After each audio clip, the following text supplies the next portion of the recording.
Alright, welcome back, Lever Monkeys. Today we're going to be learning how to rip out a pipe without breaking the pipe or destroying the pipe in the process.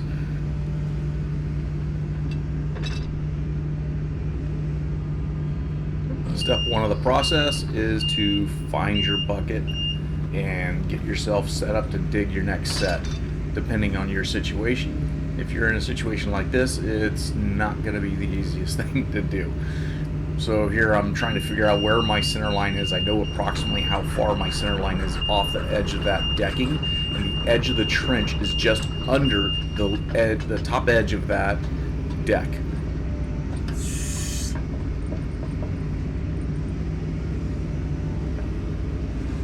So I don't know how much you guys know about these newer Takeuchis, but the way this one is set up, you have to pull the trigger on the left joystick and step on a button on the floorboard to get the quick connect to open. Plus, this quick connect needs to be curled because there's a little safety latch lever that prevents the top end or the closest portion of the quick connect from opening. So you got to have it in a curled position, which sucks when you're trying to take off a connection like the hammer, because then you have to curl it under and it smacks into the bottom of the boot. So you got to be real careful when swapping out a hammer.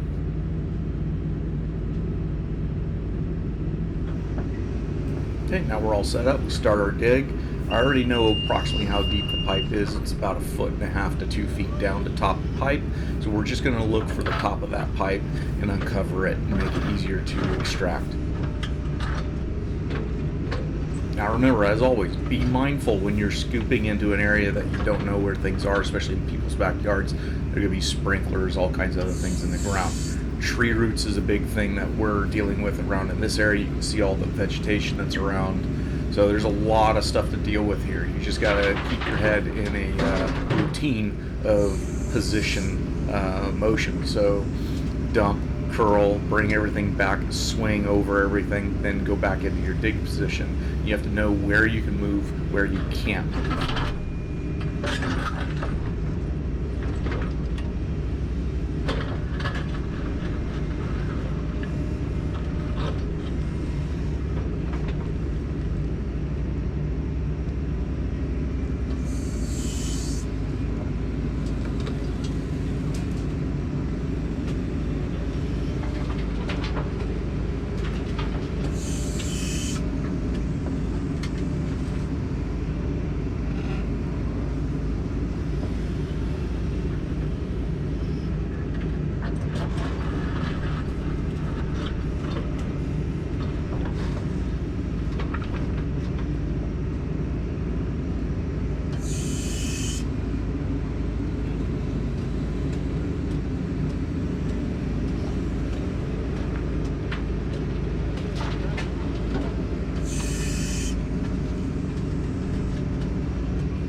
So every time I come in and take a scoop, I'm looking for that cover material that they put over the top of the pipe.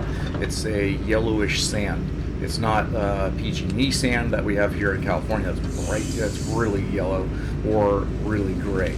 So it's easy to discern the difference in materials when digging in this area. The normal native material is kind of reddish or really dark black, depending on how deep you are. And so right now it's just a matter of finding that little bit of gray material or yellow material that's just on the top of the pipe, and then we can just follow that layer as we dig.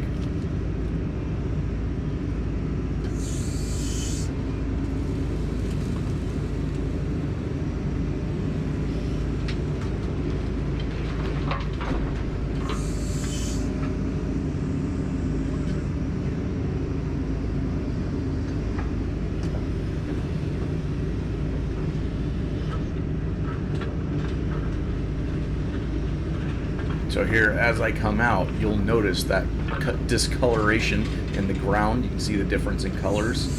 So I know that I'm now right on top of that pipe.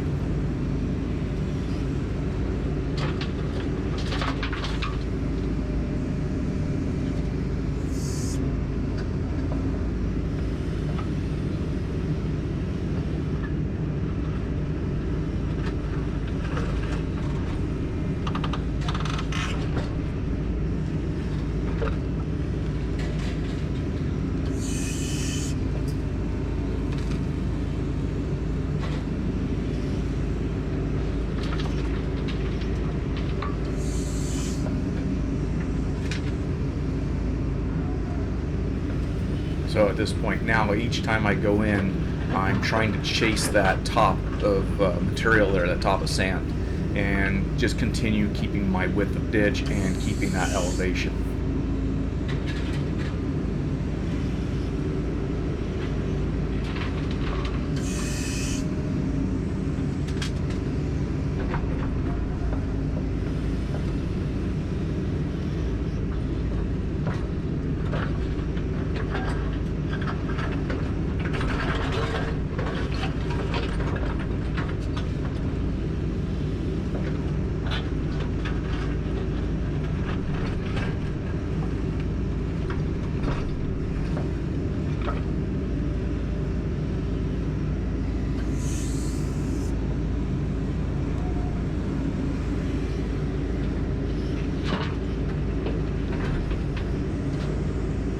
So if you're wondering, you see these guys that are working underneath that deck, what they're doing is they're actually putting in structural support, because we're going to be so close to that outside leg that they're worried we're going to possibly collapse in the ditch and hopefully prevent the deck from coming into our ditch.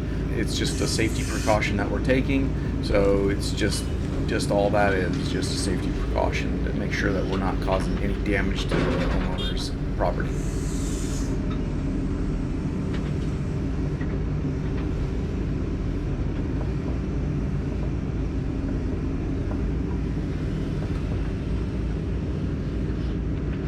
And like always, clean up the edges of your ditch line. This will help keep you guys safe, keep stuff from falling in on them, and give them a safe walking area at the top of the trench as well.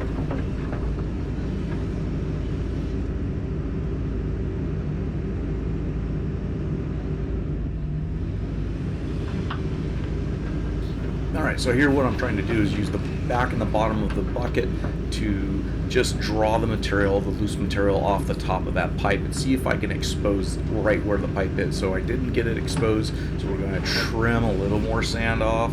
I think I can see a little bit there from where the tooth dragged on the top of it, so we'll make another swipe over the top of it, and there's the pipe.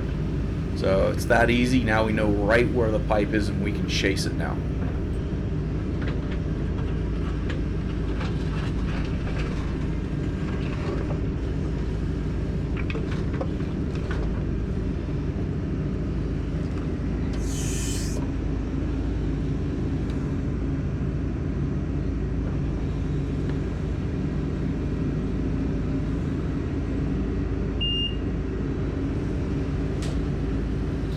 Alright, as usual, just confirming that my ground is level, just making sure that I'm not leaning so my ditch isn't leaning when you dig down on it, filling in a pothole there under the ditch, so that way I don't accidentally dip into the porch when I go by it myself or the trucks going by it.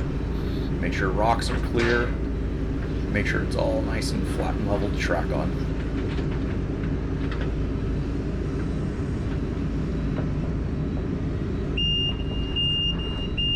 Now, if you're asking yourself, why is that backup alarm so damn loud? And why does it sound like there's two? Well, there's a backup alarm on this rental on each side of the machine, and it is stupid loud. And yeah, it hurts to have to listen to that thing on a regular basis.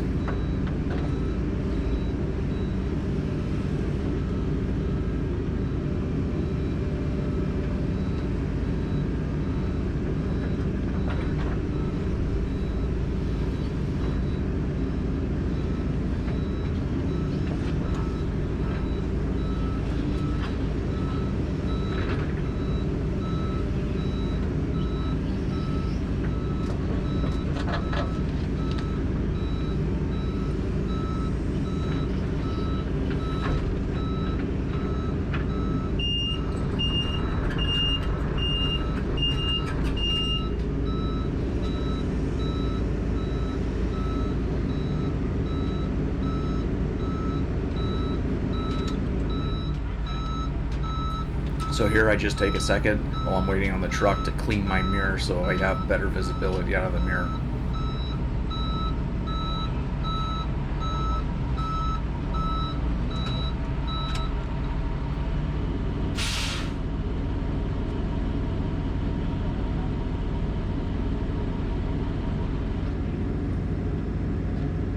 So keep in mind, guys, every time you move your machine to a different location, you have to reevaluate your swing area.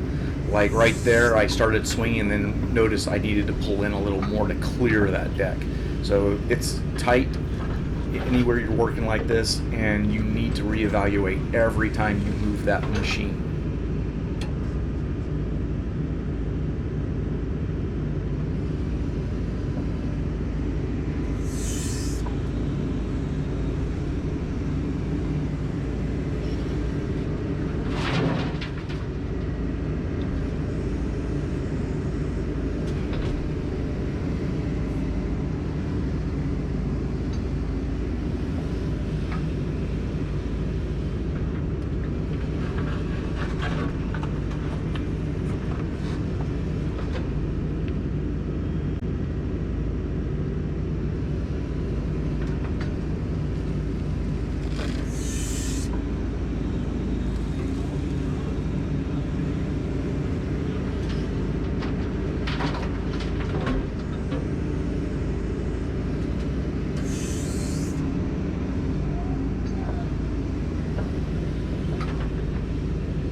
So with Transite pipe and most pipes, there are bells.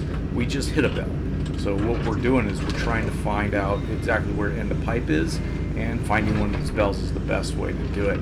So now that we've touched it and we know where it is, we haven't destroyed it yet, luckily.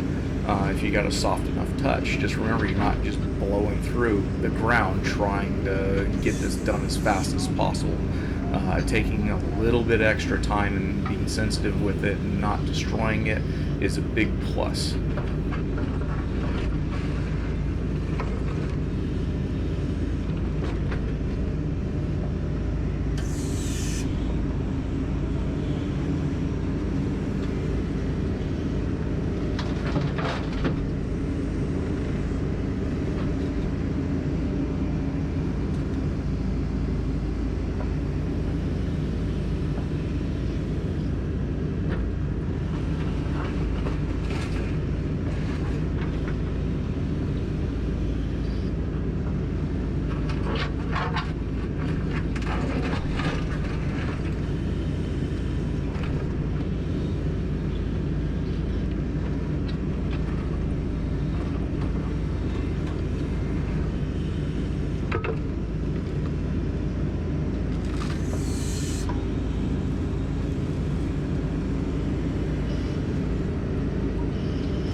So here I just do some final cleanups, getting ready to pull that pipe out of the ground.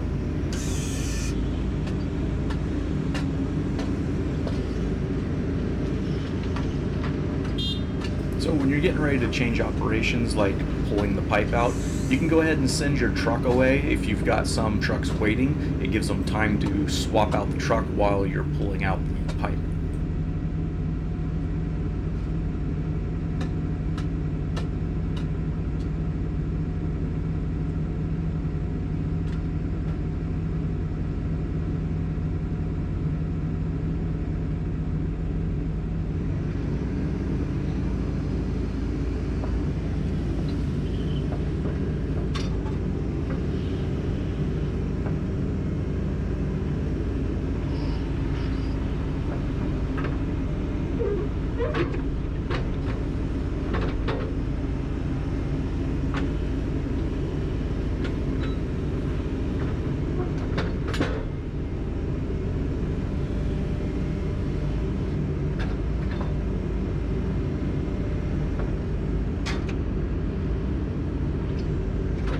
So here at this point, I'm swapping to the smaller bucket because the pipe just squeezes in there a little bit better, and it's a little bit deeper, so you can see there's a little bit longer bottom to it. So it's able to pick up the pipe a little bit easier. So we're gonna reach out, find just the bottom of the pipe, just where the sand layer is, curl up underneath it, and just lift. Don't just curl it and pull it, because you'll break it. So just lifting it once you get in underneath the sand level or underneath the fill material. Now here I just lift it and I'm trying to wiggle out of the bell or out of the coupler that's in there. Once it's out, then I'll be able to pick it up without risk of breaking the end that's closest to me.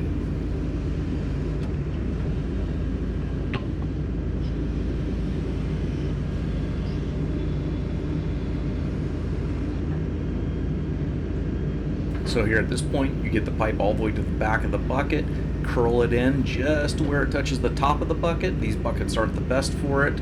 I'll explain that why in another video. But here we've got the pipe out. You can see the nastiness that's inside of it because it was an active sewer less than 24 hours ago. So now it's on the ground, it's safe, it's not breaking apart. We'll go ahead and grab a little bit of sandy material from the bottom of the ditch and sprinkle it over the end of the pipe so the guys that come by can shovel it in there and kind of cover up some of the stink.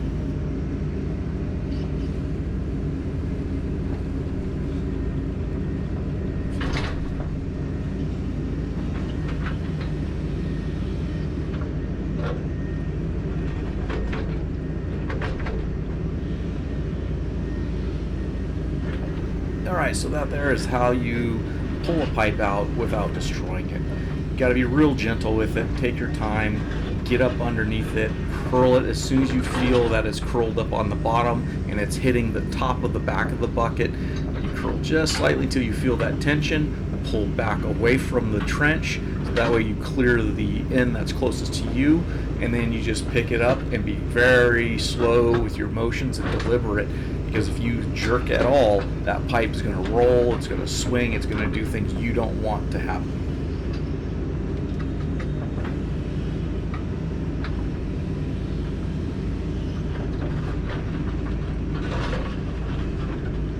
Alright, lever monkeys, thanks for hanging in there, watching this video, seeing how this is done. Don't forget to hit the like button, subscribe if you're not subscribed, hit the little tinker bell on the bottom so that way you can get notified when I have new videos out. It lets everybody else know that hey, there's a video out. It helps me push my videos out to new people, and that's the goal, is to get this information out to more and more people. Thanks a lot, guys, and we'll see you on the next one.